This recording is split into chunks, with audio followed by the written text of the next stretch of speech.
Welcome to DeFi Expectations. Today, we're interviewing Matt Hill, creator of Damn Tasty Corn Chips NFT series. How you doing, Matt? Yeah, really good, guys. How are you? Doing pretty good. Just getting ready for the weekend. Yeah, it's Saturday morning, just after 9 a.m. here. Um, so yeah, weekend's already started for me. Yeah, this is a tough time schedule for us to get. Yeah, it was a bit hard to get us in the same time zone to get this done, but I'm glad we're finally here. We're doing it, and Yeah, we'll talk about some NFTs. yeah. Well, why don't you go ahead and tell us a little bit about yourself? Okay. Yeah, I live in Sydney, Australia. I heard about NFTs, and I know the exact date. It was March 30 of this year. Um, as soon as I actually understood kind of what they were, I knew I wanted to be a part of it. And these NFTs, the ones you see on the screen right now, uh, they're my little guys. They're the damn tasty corn chips. Um, I actually had these designed. The idea I stumbled on it about over a year ago, and the idea was to print them, frame them, and put them up in like Mexican restaurants and little hipster cafes in Sydney. And I never got around to it. And just like I had the birth of my youngest daughter last year, and a lot of things got like put on hold when it comes to the creative side of life. And yeah, fast forward until 5 or 6 weeks ago, had a friend tell me about NFTs and did not understand it one bit, and fired up a flare on Facebook. And a friend of mine, Deadhead, which you guys should get him on. He's a fantastic artist as well in the same blockchain as me. It's a Wax blockchain on Atomic Hub. Um, yeah, he just walked me through it step by step and helped me get started. I did my own research for 5 weeks and asked him questions nearly every day, annoying the crap out of him, trying to find out how this actually works. And yeah, in that meantime, I was building up some more characters. I built a website, built all my um, social media profiles. Downloaded Telegram, didn't have one of those. Now I've got like 116 people in there or something. So and the community is fantastic. Anyone that's even thinking about doing anything with NFTs have to join this community. It's amazing. Everyone's so supportive of each other. That's awesome. Yeah, yeah. But yeah, got it all up and running and fired off my first series drop last Saturday, so last Friday night for you guys. And yeah, one hell of a success actually. Saw a few $1,000s roll in, and never seen money roll in like that ever before in my life. What you're seeing on the screen there is my little side hustle that I was doing way before um, these corn chips came along, these NFTs came along. I'm actually a sign writer and designer by trade. So I design liveries for race cars. The ones that you see on the screen are digital race cars. They're from the simulator iRacing, and I've been doing that since the iRacing cars since 2017. So I'm not unfamiliar with digital art, but yeah, this NFT thing was a whole new world. And I dived in head first, and I do not regret it. So what is this game called again? iRacing. iRacing. Yeah. It's I haven't played many of the others, but I've got to say this is the best race simulator game around. As you can see, I'm concentrated on the dirt cars. I used to be called Dirt Division. That's why that little ad there, Dirt Division isn't dead. I changed my name last year to Damn Creative Studio, something a little bit more punchy. And yeah, the website got put on hold when I found out about these NFTs. So I've just been totally consumed by this new project, and again, I don't regret it. That's awesome that you were able to get it together so quick too. I've had some NFT ideas that I've like put all of them on hold just because everything's gotten so crazy. Yeah, it's the thing. I've got a very supportive family. I've got 3 kids, and they understand once they're in bed, and um, it's time for me to jump on the computer and sort out my creative projects. If I don't do something creative every week, I go nuts. I go mental. So unless I get this sort of ideas out, I'm not a nice person to hang around. I can feel it for sure. I'm also a work from home dad, so I totally feel you completely there. Yeah. For some reason, Fry, I always forget that you have a daughter. I just seem like such a psycho.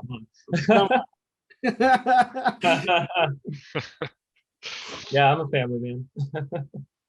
Yeah, I've got 3 kids. My eldest is 16, and she loves anime. So I've told her that she has to come around and see what you guys are doing too. She will love your avatars. Oh, Fry, you gotta tell them about Perfect Blue. Oh yeah. So good. So good. It's a good film. It's a good film for sure. Oh, we have to do an episode just on Perfect Blue sometime. Even though it's not like crypto related at all, I think we should anyway. It's a masterful film. You gotta figure out, maybe we can just do something like completely unrelated. Because it's nuts. Yeah, it's a good movie. Have you heard of that before, Matt? No, I haven't. I'll tell you guys a little secret. We don't actually have a TV in the house. Oh wow, that's not bad. Well, yeah, a little bit off topic, but yeah. So when I met my partner, we after we moved in together, we just didn't buy a TV. We used to spend our days sitting out the backyard, having a beer after work, and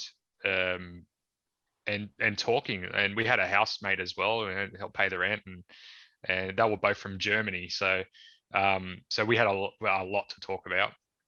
And yeah, we never actually ended up buying a TV, and then we just sort of kept it going, and we still don't have a TV. We do watch movies and stuff. We've got a laptop that we plug in a projector onto the wall.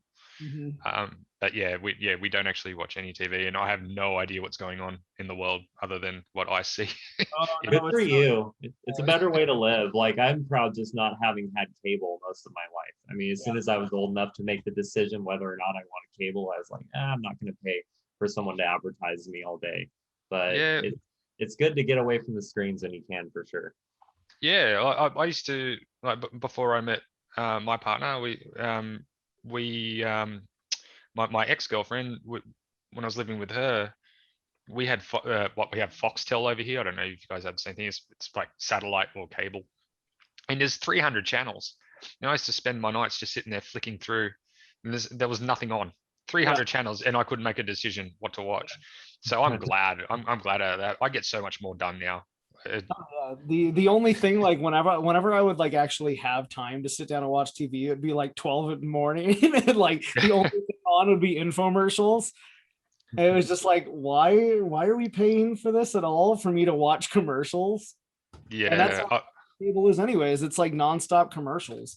Well, I have a full-time job as well, so I go to work every day. That's half an hour away from my house, and I couldn't imagine coming home and watching TV anymore. So it's too much creativity in my head. And like I said, if I don't get it out, I burst. And I want to spend the time that I have with my kids and the missus. So yeah, I'm glad we don't have one. To that point, since you're not really much influenced by TV, then what would you say is the connection to damn tasty corn chips? What is it that actually, like, that sparked your interest in corn chips and kind of creating these interesting designs that we have here? Who doesn't like corn chips? Well, I don't remember the exact moment I came up with the corn chip idea. I do know it was inspired by, I would say this pinpoints it actually. It was inspired by, oh wait, no, step back, sorry. So yeah, I had this idea with the corn chips. I think I was actually eating a corn chip and say, oh, it wouldn't be cool if we had little corn chip characters, and that evolved into an idea. That evolved into a design. And the first one I designed, if you scroll down, you'll see the actual cards themselves, and you'll see a little guy called Corny Little Devil. I think he's like 3rd or 4th down. And there he is. That was the first one I designed. And I thought it was punny. it was funny. And then the whole idea just got put on the shelf. Like I said, a lot of family stuff happening over that year. And then I got re-inspired again by a guy who makes t-shirts, but he does it from like a bakery, and the whole thing's set up around a bakery. Like it's the world's only t-shirt bakery. I'll look that up. And he has these little characters that they all kind of look the same, and but they're all based on a different famous cartoon. And like his story inspired me to get started on these things, and that's when I started like ticking away. I think I designed like 5 or 6 of them. JohnnyCupcakes.com, does that sound That right? is him, Johnny Cupcakes. Yeah. Damn, Yeah. Nice job. I was actually trying to type that as we were speaking then, but I can't multitask like that. That's why I'm quiet sometimes. I'm doing stuff in the background. Yeah, well, yeah, so I'm glad you guys are playing this, because this guy, he's so successful at what he did, and his whole setup, everything that he does is amazing. It is really, really cool. Yeah, so that kind of re-inspired me again, and what I did was I made up those corn chips, and found this website called redbubble.com, and redbubble.com is an Australian site, but they're worldwide. They're a print on demand service, so you upload a picture and it automatically appears on a t-shirt or a drink bottle or a clock or socks or anything like that. And if people come along and buy it, you get like a cut of it. It doesn't cost you anything to get started. And that was the beauty of it, because I don't have a lot of money. And so so I put all these designs up on these products, and again, didn't really, I guess I was a bit lazy on this one because I didn't market it at all. I sold one product. I sold a James Cornfield t-shirt, which is one of the characters down there. So there's some random person. There it is. Well, there's a story of it right there. There's one random man. Yeah, if anyone ever bumps into this guy wearing this shirt, tell him he needs to contact me. He's probably going to make an NFT out of it. Yeah, I would. I'd get it. Yeah, I don't. He's in Australia, actually. I do know it was shipped to an address in Australia, but that's as far as I know. It's all pretty secure on that website, so you don't know where your stuff's going. Right. I was gonna say, show up at his door and offer to sign it for him. Maybe if this actually gets, like, if this blows up and there's a little bit of fame involved, man, and I've got obviously the fortune that may come with it. I'm not sure if it will, and it's not why I'm in it for, but that story's later. But yeah, if I get an opportunity to go and meet this guy who bought my t-shirt, yeah, I would fly to wherever he is, drive to wherever he is, and say thank you, and then give him something and go home. So is that the actual guy right there, or is that just a model? No, that's on the Redbubble site. Yeah. Do you know, does Redbubble do sublimation designs, or do they just do like frontal printings? I think that there's some products that are sublimated, like their socks. Okay. I think the rest of them are direct to garment prints. Gotcha. Yeah, and things like coffee mugs, they're sublimated, like on a heat press. I'm pretty sure I used to do that for a job at one stage of my life. So yeah. I had a quick question for you about Wax Exchange. Yeah, because I'm a little bit new to this particular exchange. Was there a certain reason you had chosen this this exchange for your NFT drop? Yeah. So the guy Deadhead that taught me through it, this is the blockchain he's on. And when he started showing me how it works, I started looking around, like things like OpenSea, and there was a couple of other names, but I don't know any of the others. I really don't know. It's like so new to NFTs that I haven't had time to actually look at anything else. And I will get to that point, I hope, that I know what else is around, so I actually know what I'm talking about when I do these interviews. But yeah, so with the Atomic Cloud, which is the Wax blockchain, they're very concentrated on trading cards and collectibles. So it sort of fit, because when Deadhead told me that these would be really good as trading cards, then and this was the right platform.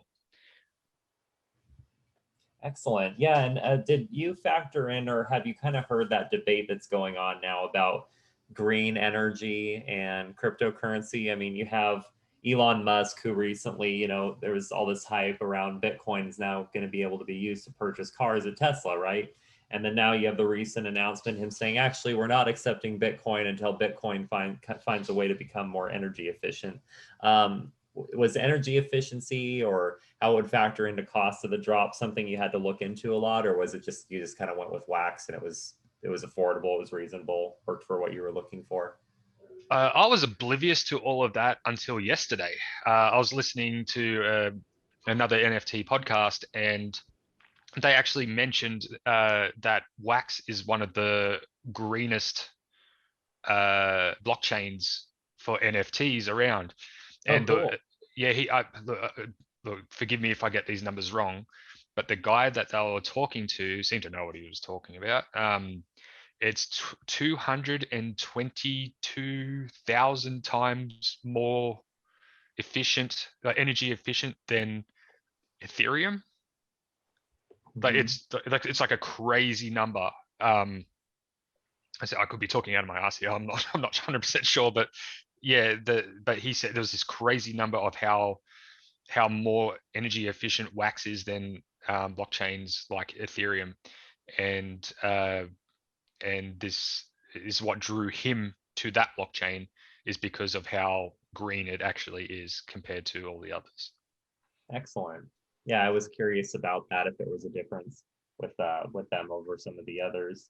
Yeah, And well, I'm go ahead. 100%. I'm 100% like for saving the environment that we have left, and Absolutely.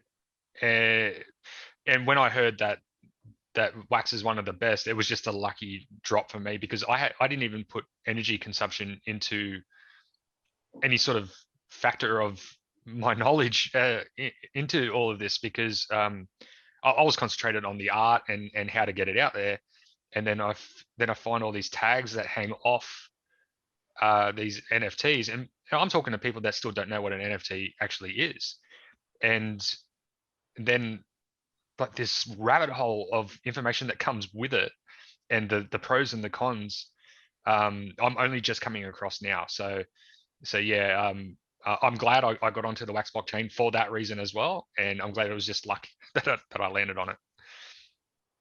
So when someone buys this, do they pay in Wax? Like, does Wax have its own token? Yes, that's correct. Is it available to purchase elsewhere, or do you how do you actually acquire Wax? So I opened up a Wax cloud wallet, which is what you're in right now. Okay. And I deposited money through Atomic Hub. So in Atomic Hub, you'll see up at the right-hand corner, there's a little green thing, little green numbers there with how much Wax you've got. You hit the plus button, and I just added $30 in there. My original investment in this was 30 Australian dollars, and that's all I've put in so far. That's good. So that's all it took to produce the whole thing? Well, more or less. So before this actual launch, again, a few of the helping hints that I got from Deadhead, he told me to release some collaborations, and well, it didn't tell me. He asked me if I wanted to do some collaborations.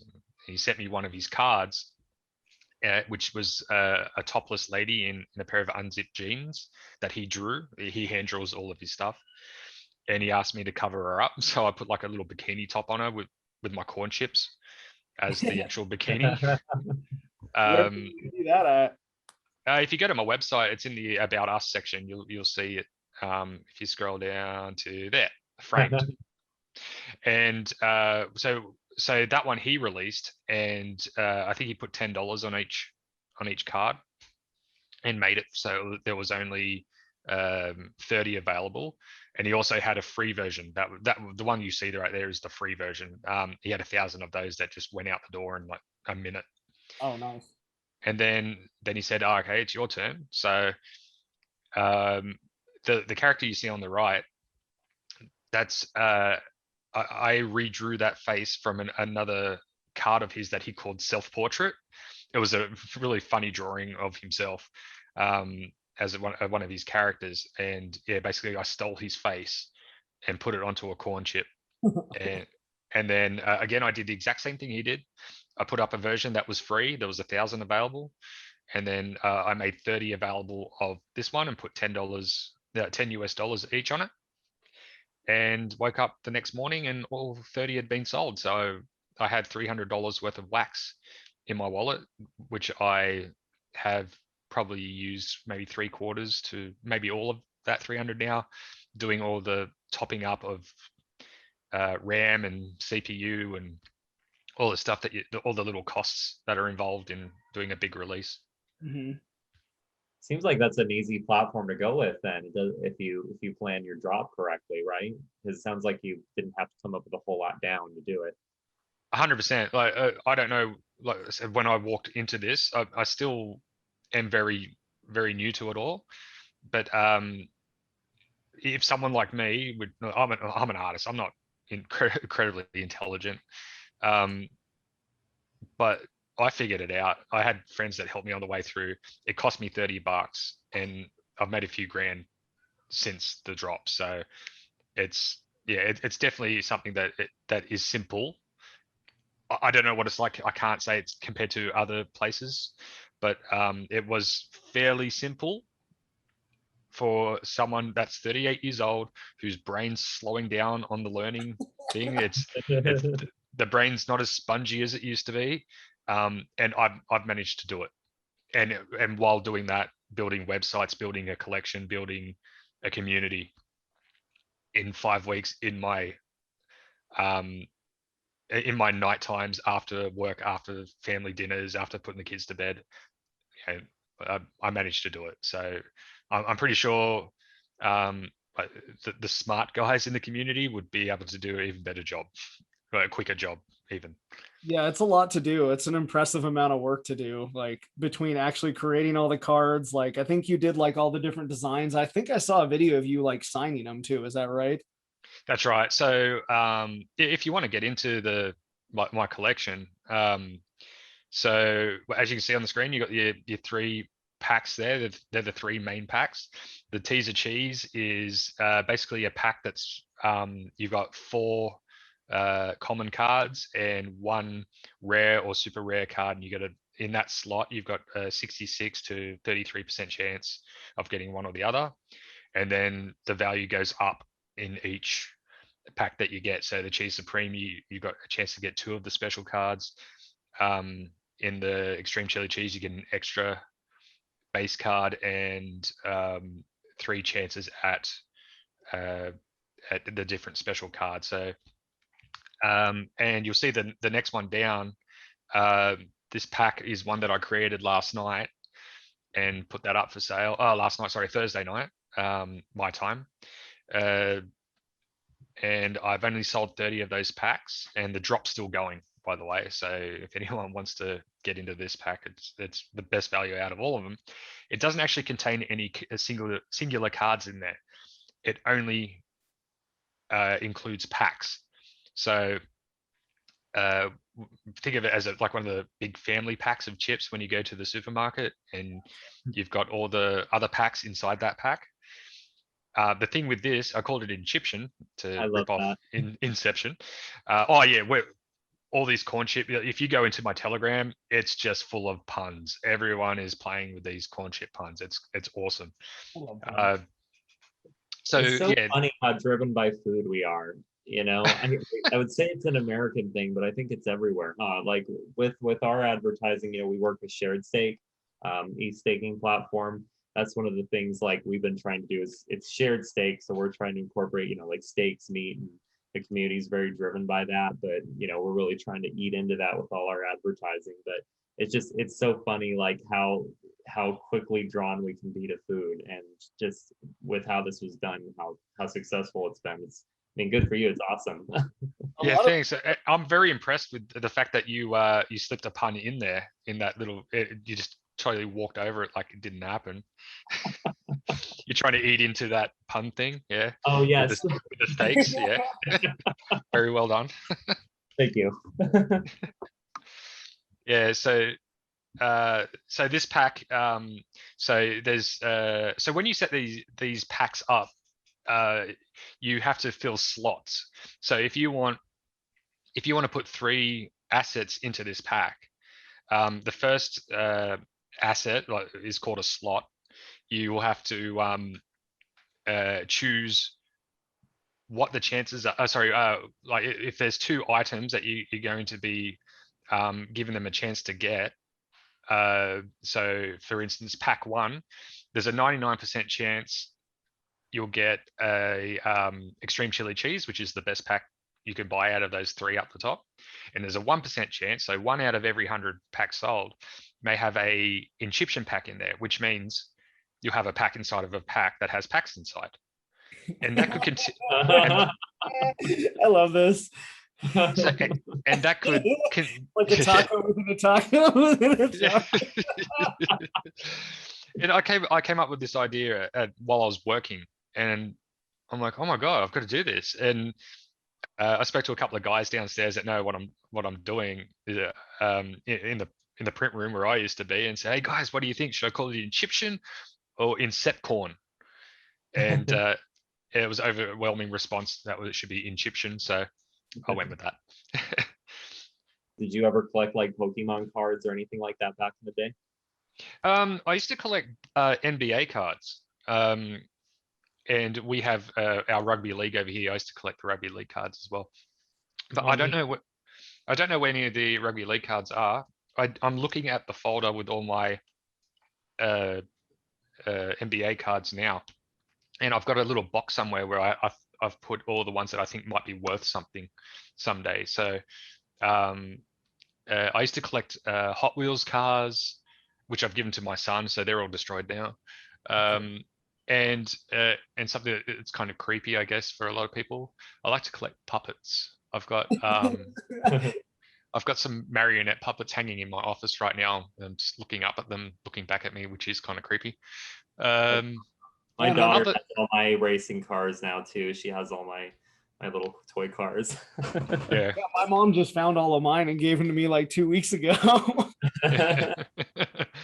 Yeah, and I think another thing I used to collect when I was younger, which I don't have any proof of anymore, was hats. I used to collect baseball hats, baseball caps, and I used to have like at one time like 40 caps sitting in my closet, and I just pick one out for the day.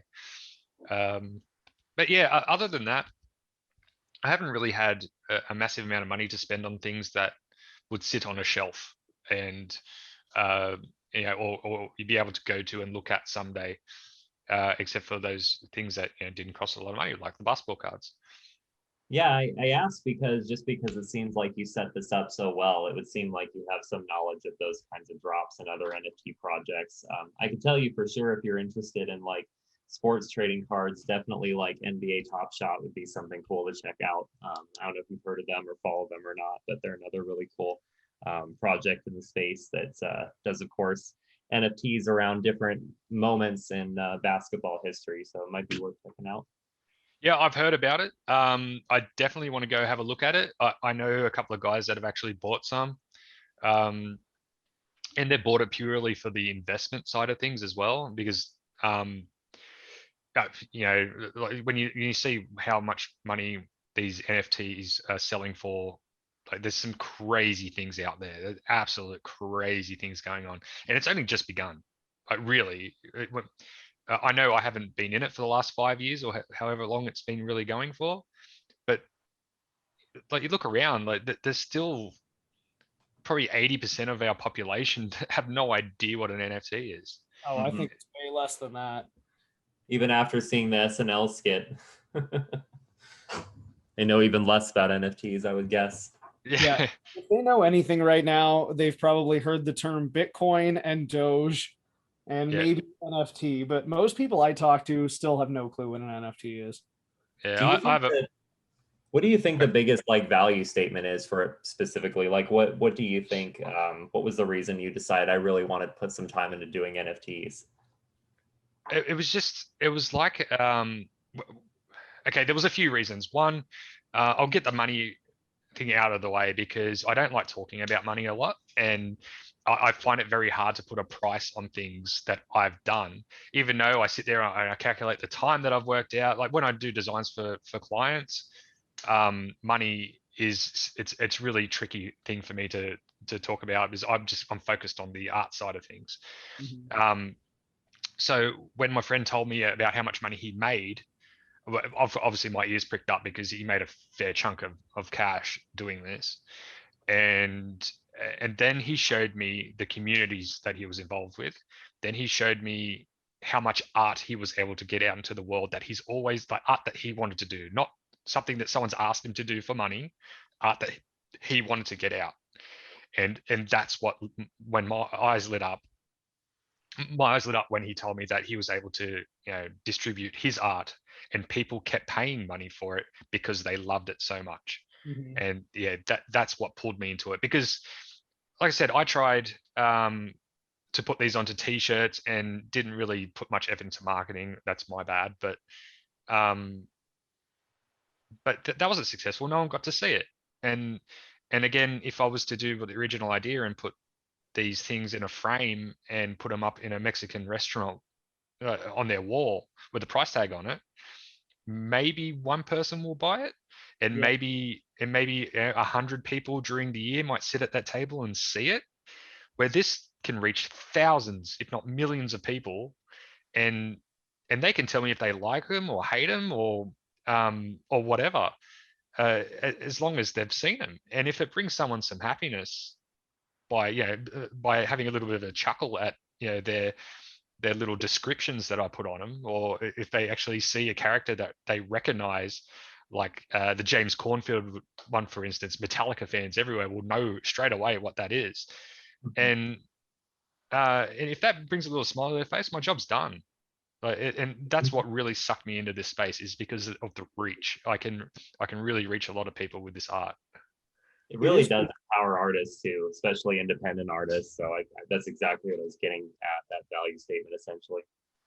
Yeah, Yeah. it's really cool that like the internet has definitely opened up like a very, very lucrative market to reach people that really like enjoy a specific type of art. Because art is one of the biggest things that I like actually enjoy. My house is absolutely decked out in art on a regular basis. I'm constantly trying to like find original paintings and stuff like that. I got a little bit of NFTs, but for now, I really, really still, I prefer something that like, because I'm immersed in my house. I'm sure sometime, not too far in the future, we're going to be spending a lot of time immersed in a digital area where we could actually have our stuff displayed a little more. But, art is a big thing for me. I'm actually like, I'm in a bunch of groups on Facebook where I commission artists to do stuff. I'm actually in the process right now of helping Secret Network out, trying to find a bunch of artists to create possible like NFT avatars. So we're looking for like a few different artists in there to start creating some secret agent characters for them. Well, So if you yeah, need a secret agent corn chip, I'm your guy. you know what? That would be a lot of fun. Like you should, we should chat afterwards because that would be a fun little thing to like add in there. And that kind of brings up another question. Like, what is your relationship in the crypto space in general? I guess like have you pretty much focused all of your attention just on the NFT side of Wax, or do you have any involvement in other crypto stuff? I have involvement in one other uh, cryptocurrency, and I don't even know how it works or what I'm doing with it. All I know is I've got 300 of these things, and I don't even know what they're worth. It's What is called it's called Pi, Pi, and I don't even know if it's an actual cryptocurrency yet. I think it's like in one of those like opening times where it doesn't actually quite exist yet, but it's still doing something. I said I'm clueless when it comes to these things, but a friend sent me a link to it and said, "Hey, sign up to this. All you got to do is press the button every 24 hours, and it doesn't use any of your data. It doesn't use any of your phone battery, but it mines from the cloud or like some hired out, at least computers. Like I don't know what I'm talking about here, but all I know is that I open up this app every day. Every 24 hours, I have to reset the mining thing, and the more people I get, the faster my thing mines. So if this ends up doing what they're explaining, it's going to do, they reckon it's going to be the next Bitcoin. I'm sure everyone thinks their cryptocurrency is going to be the next Bitcoin, but if it is, that's great. I've got 300. I'm just watching it sort of tick away. You know, if nothing comes of it, then man, I've wasted 3 seconds of my day once a day, and if something comes of it, sweet, I made some money. So yeah, that's my extent of knowledge when it comes to actual cryptocurrencies. A vast like array of stuff. I think there's nearly 10,000 currencies at this point. It might be even more at this point too. Cornholio. Yeah. It's really good. Actually, the Aussie Oscon was the missus's idea. Actually, she came up with that one. I've got to give her some credit for it because these are all pretty good. It's on Cornleone. Yeah. Oh my god! All right. Did we want to go through some of these on the actual Wax blockchain itself? Yeah, if you like. What do you want to do? Do you want? Have you guys got some packs still? Yeah, no, I haven't opened any yet. So first off, thank you very much for sending us some. That's awesome. No problem. Yeah. Okay, so cool. before we pop one open, I was wondering too. So you were saying like you insert, like when you're setting this up, you have to insert stuff. So does that kind of work the same way that you would with the cards? Like you're randomizing each pack. Is that correct? That's right. So there's another website called NFT Blocks, and that is actually purpose built to do these sort of things. At the moment, they're again very fresh to it all. So there's not a lot you can do. I mean, you can build packs, you can drops like ahead of time, and there's like a bunch of other little things you can do that I haven't worked out yet. But pre-minting is something that's very new. And so basically, at the moment, if I was to set up another pack to go out with a whole heap of new cards, the first people that buy the packs are going to get all the mint number ones. So you got to get in quick to do it. And then for sellers like me, it's like, well, that went well for an hour. Now you've got to kind of grind it and keep everyone interested in what you're selling, so the packs still kind of sell. At the moment, my biggest 2 days was on the weekend when I did the drop, and then every day there's just been like a couple of pack sales. So I had to bring something new to the table, and I brought in that Inception pack. Yeah. So yeah, with the slots, like I said, with the extreme chili cheese, I think I've got 8 cards in there. Yep, there's 8 cards. So each slot, so slot number 1, there's a 50% chance you're going to get a silver foil card. There's a 33.33 repeated chance that you're going to get a gold, and a 16.66 chance you're going to get a holographic. And then that's the same with slot number 2 and slot number 3. It's only silver and gold, and the rest of the slots is 100% chance you're going to get base cards.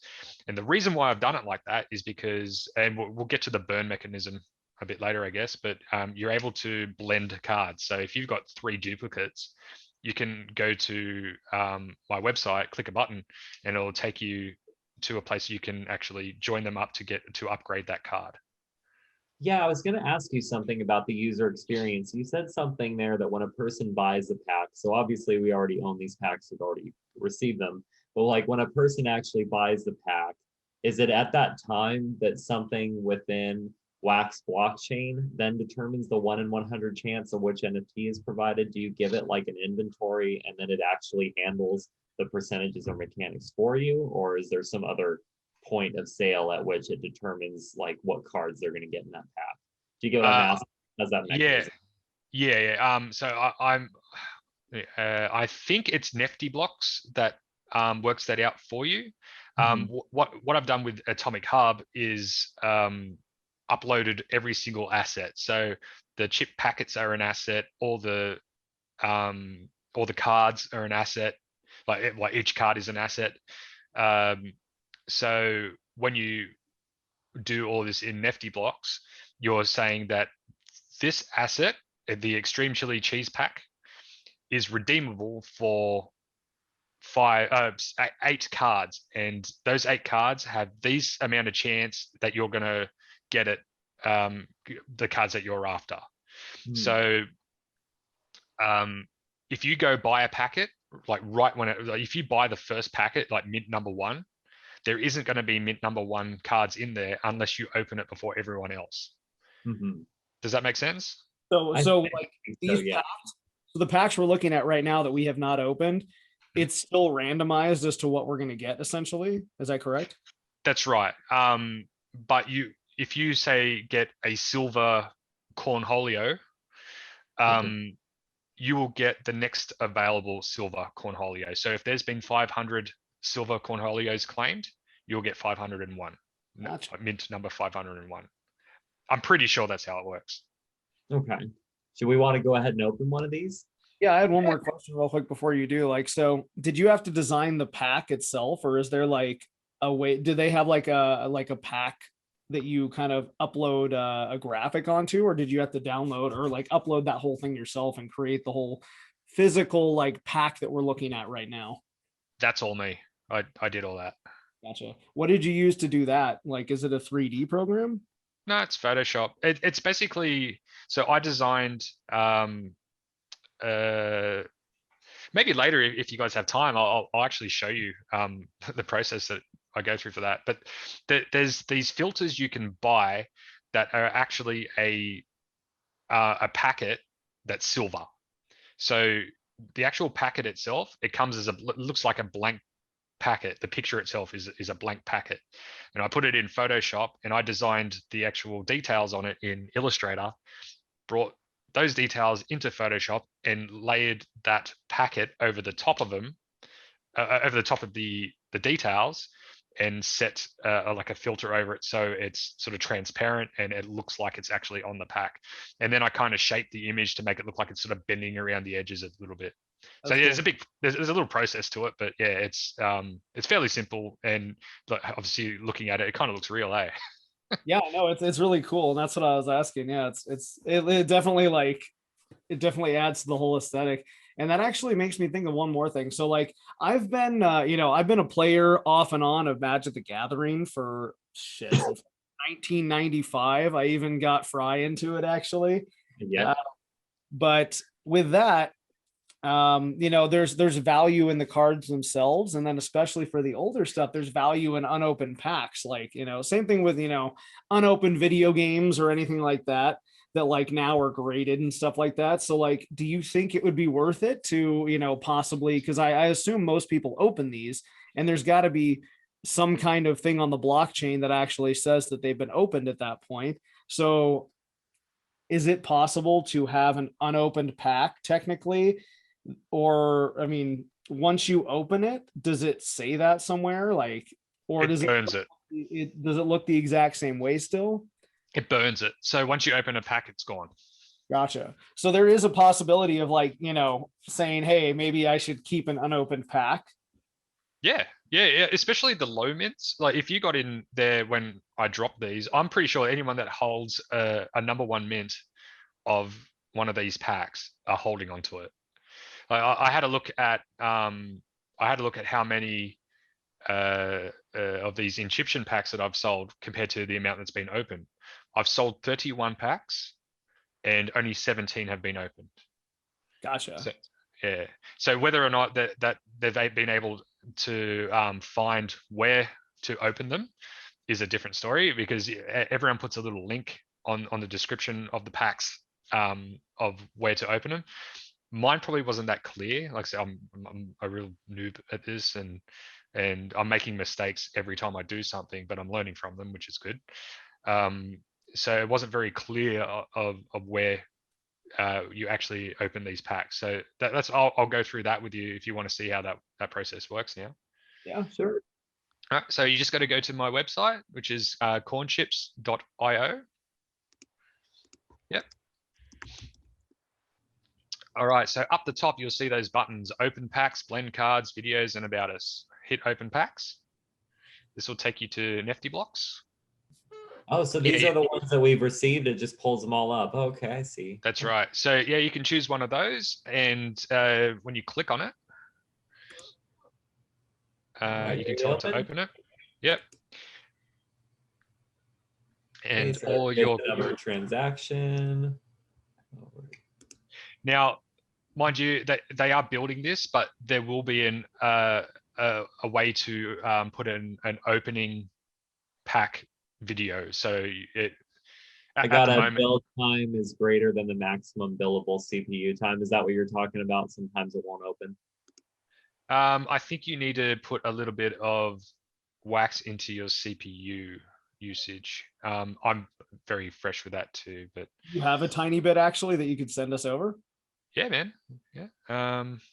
Yeah, because it's connected to the same one. It's just connected like it would be with MetaMask, essentially. What is the price of wax?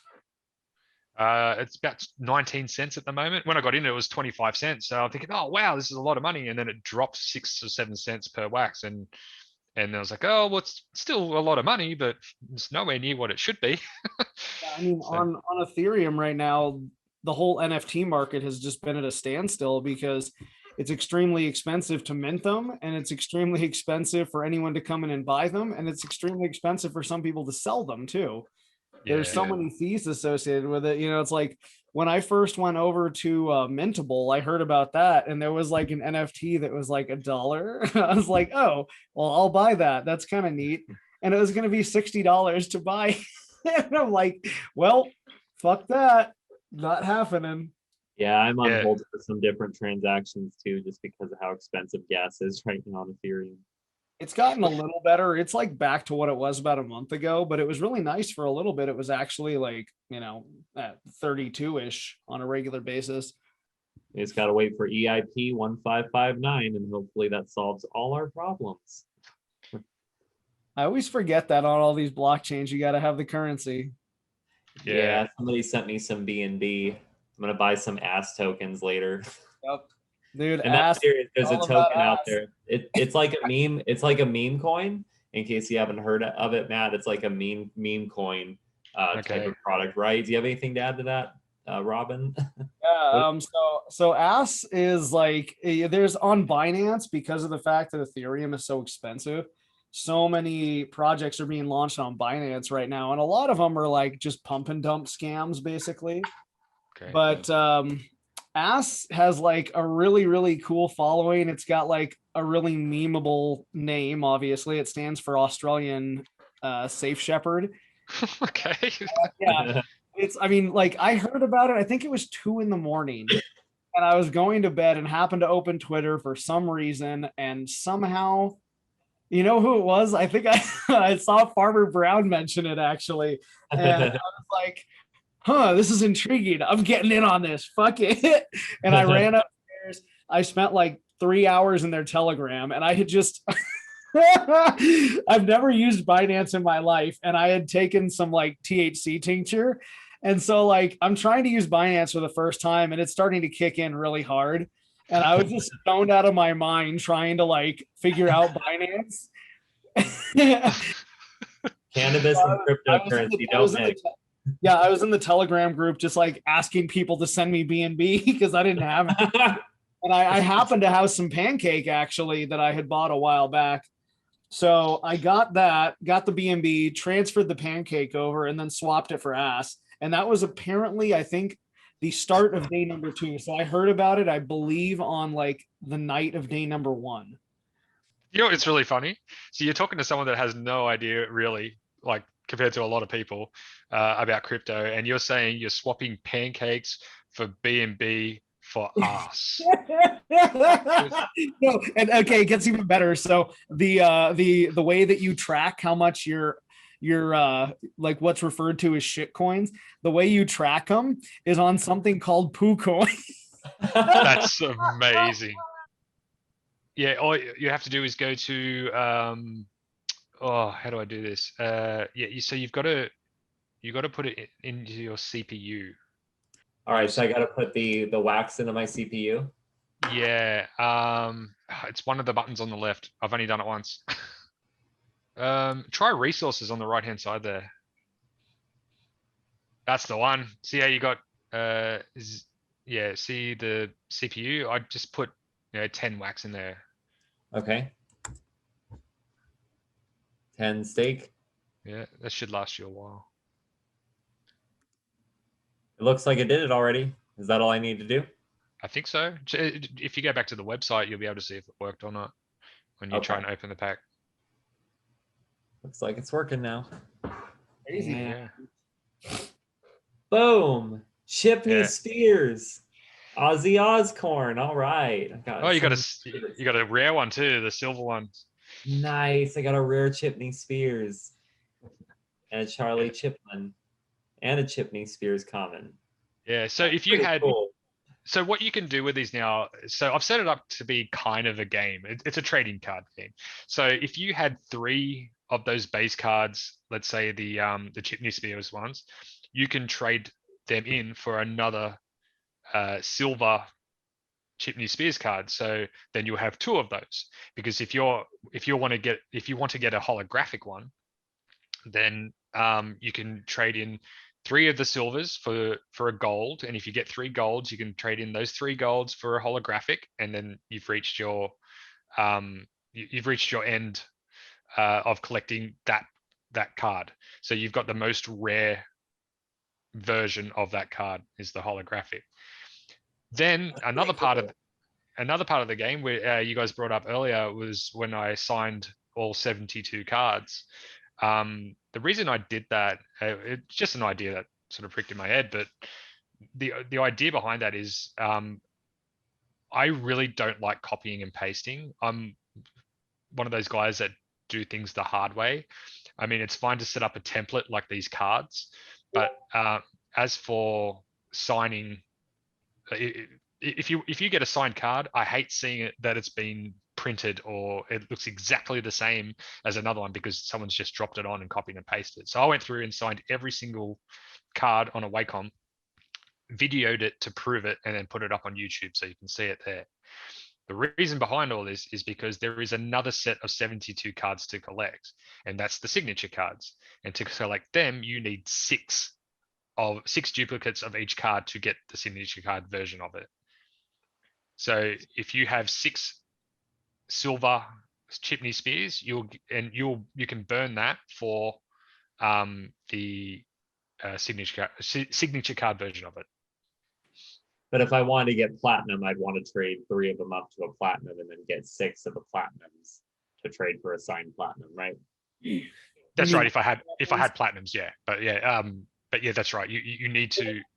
So if you want a gold version of it, you trade the 3 silver versions in, and then try and make 6 gold versions of that card to get the signature gold version of the card. Well, it makes sense. It's a very straightforward process too. So if I click claim here, are these going to be saved somewhere permanently? Are they on the website, or how do I? They'll be in your wallet. Okay, so I'll go ahead and go claim. And then if I don't claim these at this point, what happens? Is my NFT still burned, or is it open, but I saw what's inside? How does that exactly work? Okay, so now that you've opened that pack does not exist. Only the cards do. Okay, it's but burned. I have to approve it to put them into the wallet. Is that the idea? Yeah. So every move that if you're talking about getting captured there, I don't know what's happening there. You got an expired transaction. Took a bit long. Yeah, so if you're using the capture thing right now, which you can't see on the screen here, yeah, you need to prove you're a human every step of the way. So that will always pop up there. Even if I change something in a description somewhere, it will bring up a capture thing as well. It'll make me prove that I'm a human. Yeah, so now what you can see there is your collection. That's what you've got. Will it have a number next to them, like if you have more than one? Yeah, so if you go to Atomic Hub, or even I'll give you another website just to confuse you guys even more, because I'm confused. What's it called? NFT Hive. I think it's .io. I'm not sure. Yep, it's the one. So I've only just recently discovered this. This is probably 3 days ago. When you log into here, you can see everything that's going on, and it actually looks a little bit better when you display them in here than it does in Atomic Hub. So if you log into that, it'll show you the cards that you have. If you go to the little menu right hand side there, go to your account, inventory. All right, so there's your cards, and it should show a mint number. They probably don't have a mint number yet. It takes a little time to work for Atomic Hub to work out what mint you've got. And would that appear like down here somewhere? Yeah, I think it appears just below the card. When you're saying the mint number, what do you mean exactly? So so with the cards, if you there will be an amount of cards that are in existence. The first card that was claimed would be mint number 1. So like in the real world, if you printed on cardboard 100 of the same type of card, one of those cards will be mint number 1. It'll be the first one off the press. Gotcha. And they're the most valuable. If you go into Atomic Hub and look up the coin, actually let's do that. Go to Atomic Hub, go to market,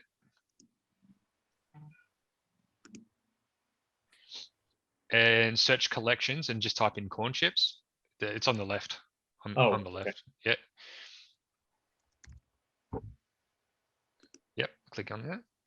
Okay, so these are the secondary market cards. So people have pulled these out of packs, and they've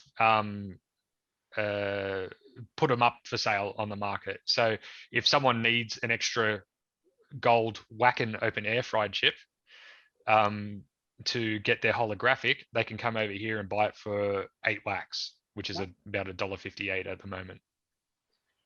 So they're reasonably cheap. Now, if you want to see something crazy, and I still can't believe this, go up to the top and click where it says listings, the newest. Click the price highest, and check out what these guys are selling the rare cards for. Oh, wow. So that is a mint number 1 corny little devil card. There's by the look of it, there's been only one claimed. So the person that owns this has the only signature corny little devil card in existence on a holographic card, and he wants 20 grand for it. Wow. Do you know if anyone has started selling them yet? Like actually started transferring them? Yeah. I see little bits of wax being dropped into my account here and there, and I'm not actually sure how to follow the chain to find out who got what. I don't know if that's even available, but when I see a couple of extra wax in there, I know that something's been sold for $10 or $5 or whatever it is. Gotcha. Yeah, and I was actually going to ask about that. So Wax does have a way to set royalties, then I'm guessing, and then you do have them set. That's right. So when you start up a collection, you actually get a choice between 1% and 15% of the secondary market sales. And I set mine at 10. I didn't want to be too greedy, and obviously 10% is a nice number for something that I've created. Yeah. And so if that thing for look, wax has gone down. It's just gone down to $19,000. That $20,000 one is now showing as $19,920. Yep. Must have just dropped. Yeah, so if that gets sold right now for that amount, I get $1,900. That's awesome. Yeah. That's not bad. Like that, for the people I think are going to benefit the most with this are musicians. I really think the music industry is going to adapt to this NFT stuff and start selling their work as an NFT. I completely agree. It's just the right way to protect artists. I mean, one project I'm pretty interested in is Phoenix DAO, and they're actually looking at the idea of event tickets as NFTs. And when you Yep. think about that, like all the problems that would solve, not to do with like legalities of hosting events, you know, how does that get changed when you're talking about not real money, maybe Ethereum or maybe something else, something we don't, you know, something the government doesn't currently see as regulated the same way, like what that would change. But then also like you have the issues like scalping and stuff like that. I mean, imagine if every time someone was scalped, the ticket was scalped or went to another person, it actually caused the money flow is constantly going back to the event. So the event became bigger from it. You know, there's a lot Yeah. NFTs can do to protect value, in my opinion, which is part of the reason I love them, even though I don't own a ton of them yet. But 100%. Well, the thing. So my prediction is that so when you look at the way the world's gone from things like back to the 1930s, to get some entertainment, you would have to go to a theater and watch people dance or sing or act on stage. And then that sort of probably got taken away a bit when movie theaters came out. So people were sitting in seats watching people on the screen now, not actually doing the actual work 20 times a week. They would see these people that have done work once, and it's captured on film, and so it's made it easier for the artists, and they still make the same amount of money, if not more, by making a movie. And then it goes into the digital world where you used to be able to hire a DVD, or even before that a cassette, and used to be able to take the movie home instead of having to go out to the cinema. And then the next step, obviously, Netflix. You know, you don't even have to leave your home anymore. You can just press a button and watch it on the screen. That evolution, if this happens with music as well, I think it's going to go down something like this. At the moment, we don't even buy CDs anymore. As a general rule, we download a lot of our music, and a lot of people download music without paying for it. So what I think is going to happen is people will sell their music as NFTs to protect themselves. And even if the music gets resold, which you're allowed to do, they'll get a cut of that resale. And the new cars that come out are not going to come out with DVD players or USB ports or whatever. If you want to play your music, you'll have to have it off a blockchain. I think it's going to be like you turn your 2050 model Tesla on, and you tell it to play music, it'll go to your blockchain where all your music is stored, and it'll play it from there. If you don't have music on a blockchain, it won't play it. I think that's definitely possible in the near future for sure. Yeah, I have no doubt that's going to happen. If NFTs hold their ground, get bigger, and make their way into the future, I believe that is going to be a definite use for them. Do we want to go ahead and open one more? Yeah. Which one did we open? Did we open the teaser? Yeah, we opened one of the teasers. So I was thinking maybe we could open one of the extreme chili cheese. One of the others real quick. We should open all. Yeah. All three of these. Open one of your extreme chili cheese. You'll get a few more special cards in there. All right, let's see. Let's see that hollow signature. No, there is no signatures in the packs. You have to earn the signatures. Oh, so you have to actually trade up for those. Okay. Yeah. All right, got a number of silvers on this one. Jesus. Actually, that's not a really good result. There should have been at least a gold in there. Yeah. You got a James Caulfield though. Yeah, I mean the chances of each of that. Obviously, you've got what the chances are set at. So there's a 66% chance. No, a 50% chance that you're going to get silvers, and a 33.3% chance you're going to get a gold, and a 16% chance that you're going to get a holographic. So you just got the low end of the special cards. Well, I felt like a winner anyway. You would have 3 hollows to trade up for a hollow signature. Is that correct? You need 6 hollows to save up for a hollow signature. Okay, damn. All right, I'm gonna just Yeah. keep opening these guys because it's fun. Well, hold on to one. We need to hold on to one. Guys, I'll send you another pack. It's fine. Let's have some fun. Let's open these up. Let's rip them open. I learned from Magic. Don't open the damn packs. Oh, you got another 3 silvers. I love Tiffany Spears though. She's the best. Hey, can I tell you guys what I'm actually working on at the moment? Yeah, totally. I would love to share my screen as well. If yeah, let me close this out real quick. Oops, hang on. I'm just claiming it so it'll disappear. Yeah. When you were creating these, like, did you have to create like the hollow version, the gold version, and the silver version as well, or was that like a feature they have? No, that's all me. They don't have any features like that. You need to create your assets from scratch. It's if they do, I don't know about them, but I don't think I would use them anyway. I would be using the people were saying, I got a friend, his name's Sandown. I'm going to name and shame. His name is Sandown, and he said, "Oh, cool, you made some internet monies over a weekend. That's fantastic," because he has no idea about any of this stuff. I said, no, I made that money over 38 years of learning how to draw, 22 years of being in the industry where I'm making signs and graphic designing and learning marketing and learning cartooning and 5 weeks of studying NFTs. That's what made that money. It didn't take a weekend. It took 38 years. If we direct your viewers to my Telegram, which is the address in the Telegram is @cornchipsdcs. You will see, I'll pin it so you can see it. There's a video already up I put up last night of what I was just about to show you. So the next evolution of these corn chips is going to be a zombie series. Nice.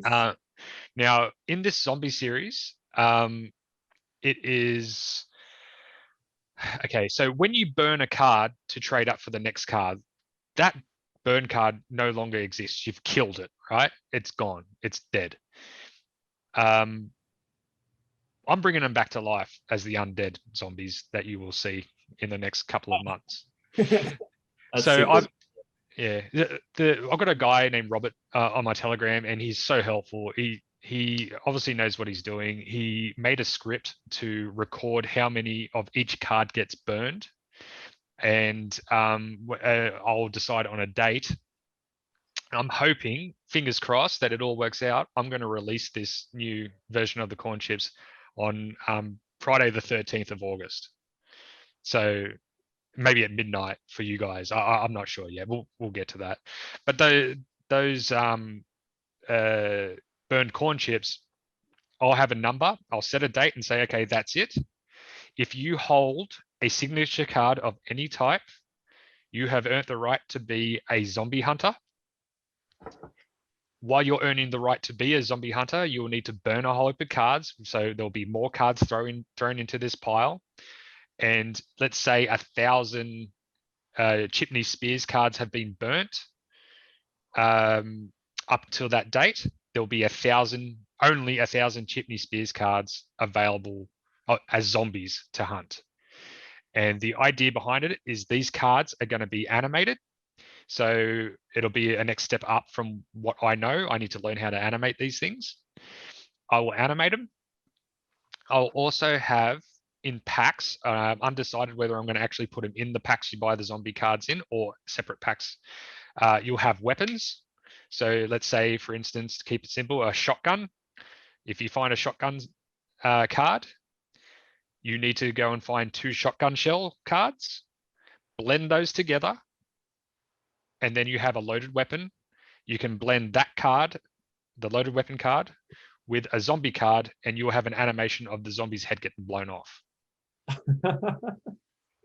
That's really cool. That's fascinating. You put a lot of thought into the gamification of it, like and keeping it keeping it fresh too, with like a continuous flow of like new ideas based off the last. I think that's awesome. Yeah, I've always kind of tried to do that. I mean, if someone's already done this, that's fine. And if someone gets the idea from me, that's also fine. But if I've come up with an idea like this one, and I did put a lot of thought into it, it just popped in my head saying, how would you get the burn cards back to life? And I've worked out how to do that. So okay, why would you do it? Because they're zombies. They've come back from the dead. Okay, zombie card series, simple. What are you going to do with them? Just collect them? No, you're going to try and kill them again. So yeah, just keep it like adding another bit of fun to collecting these cards. And Really interesting thought process. I don't think I've seen anything else that really is like playing off of that kind of I guess that aesthetic. It's pretty cool. Thanks, man. Yeah, my brain does this all day, every day. I'm pretty sure I'm on the spectrum somewhere. my the way my brain works, it won't let me sleep unless I get these ideas out. And by the end of the day, I used to be in a band and I used to write lyrics all day, every day. My life was consumed by ideas for the band, and that's where I got all of my creativity out. And when all that ended, I had nowhere else to go with it, and it set me a bit loopy. Like I didn't feel right, and I started concentrating on life itself instead of trying to create different little bits and pieces to scratch that itch. And I couldn't do it for any longer. I had to get back into it, and that's when I started designing liveries for the race cars on iRacing. And you know the story from there to here. So, did you feel like your focus shifted post pandemic? Because I'd say I definitely have. I mean, we're relatively new to like the DeFi space ourselves. And my former background, I mean, I've always been in marketing, but the last niche I guess I was serving was regenerative medicine, like stem cell therapy. But wow. I also, I mean, in spite of like having some interest in it, and all that, it was something I was getting tired of doing, and just the pandemic was just a really good opportunity to kind of be like, what do I want to do? What's something that I enjoy doing, and I would do it even if I wasn't getting paid for it. And that's kind of how I found DeFi and crypto, and really dived into it full on. And I've heard that story from a number of people who just kind of said the pandemic was what gave them that time to focus on something they really wanted to. I've got to say, I'm really, really lucky.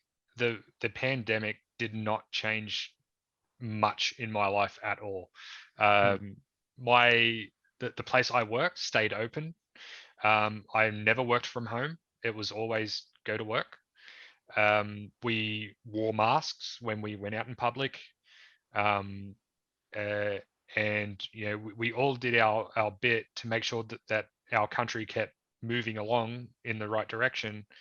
Even though we hated some of the changes that the government was making and we didn't agree with it, we still went, you know what, just do it. Yeah. And we got through it. And now I guess there was a lot of overreacting, and it's probably what got Australia to where it is now. When you see, it was last week. Yeah, I think it was last week. There was a man who had tested positive for COVID, and he had visited all these barbecue stores all over Sydney. And one of the barbecue stores is like 500 meters down the road from me. Mm-hmm. And this guy spread himself out over an entire weekend to the far reaches of Sydney. And we didn't get shut down, but we got told, okay, masks back on, go get tested if you got symptoms, and that's it.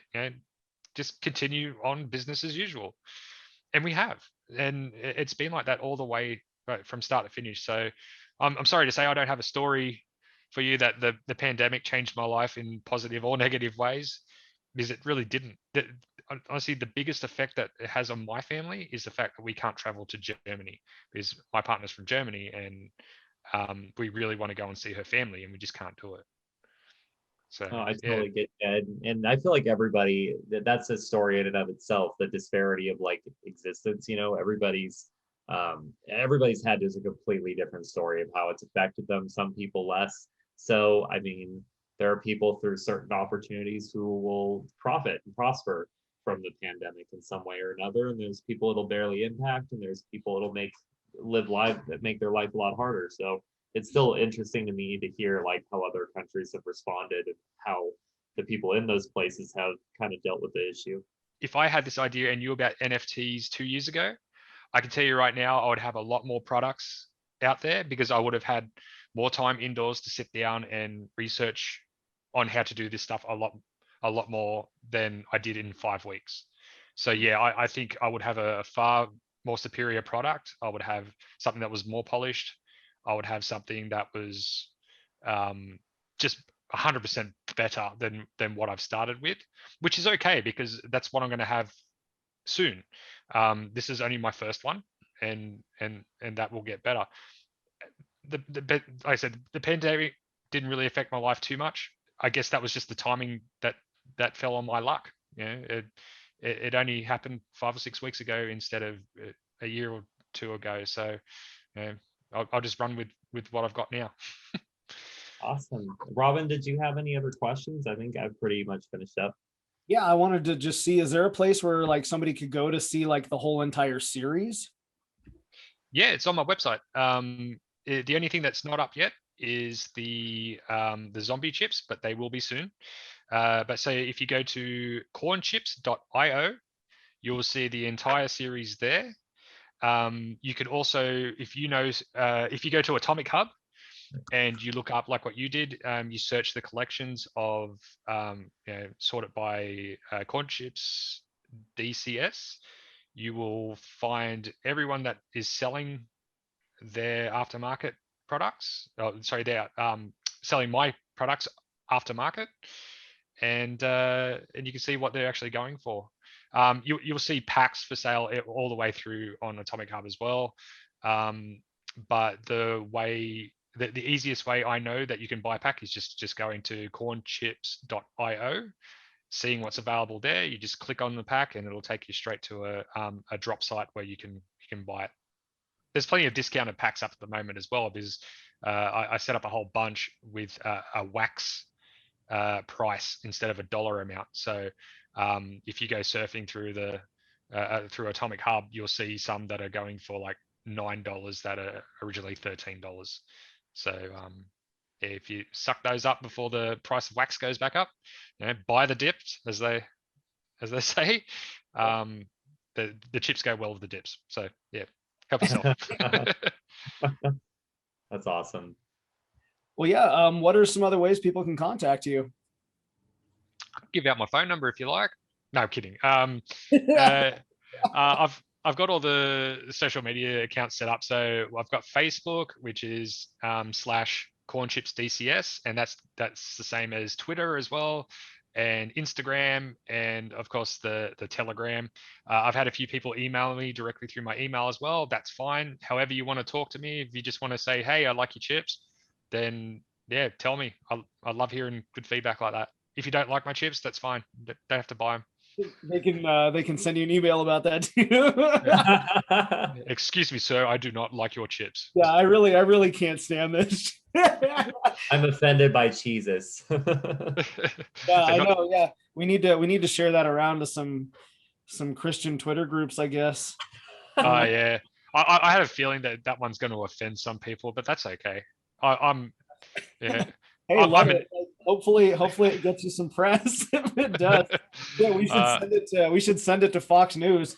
I'm pretty sure the Catholic school I went to is probably very offended if they found out about it. But yeah, that's fine. I like a little bit of controversy in my life. All right, well, it's great to have you on. I guess we'll go ahead and wrap with that. And yeah, just really interesting project, a really tasty project, and looking forward to seeing what you guys develop from here. I'm looking forward to seeing those zombie chips too as well. Yeah, that'll be really cool. So definitely let us know when that's going to be happening. Awesome. Yeah, I will. Thank you so much for having me on. I'm just so surprised that this has gotten as far as it has in the short amount of time that I've had to do this stuff. And yeah, thank you very much for spreading the word of these little guys. It means a lot. Absolutely. And just a reminder to everyone, please like and subscribe to our channel and this video. And does anyone else have anything else to say? I think that's it for me. Eat chips. Eat more chips. Believe in Jesus. Oh, okay. Send all complaints to somewhere else, please.